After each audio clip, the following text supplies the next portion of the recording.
那至于第二个部分，网络教材，当你报完名之后，你只要在网站上面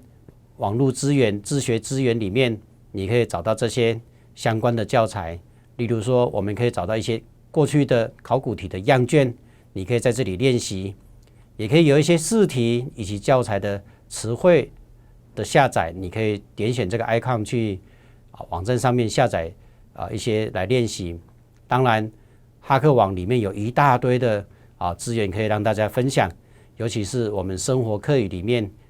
有两个版本的课语生活百句，大家可以上来看看。那我们考试里面有一些词汇以及音标，我们都是参考教育部客家语常用词典里面的资料，所以你可以从这边进入教育部客家语常用词典，那也可以请把这个词典的连结网址呢，把它记录起来。当然，我们也可以来客家语拼音学习网，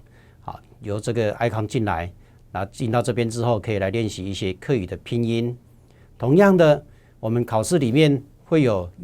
韵文的朗读，我们可以由这边进入去练习一些唐诗的教材，增加我们韵文朗读的能力。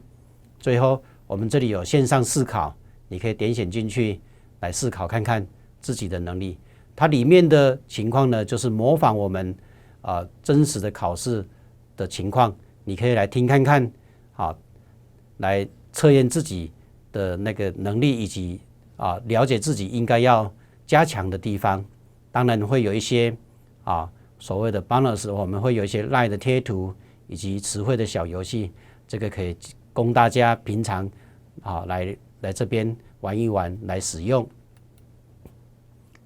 接下来我们要跟大家说明的就是各项考题的范例以及题型的说明。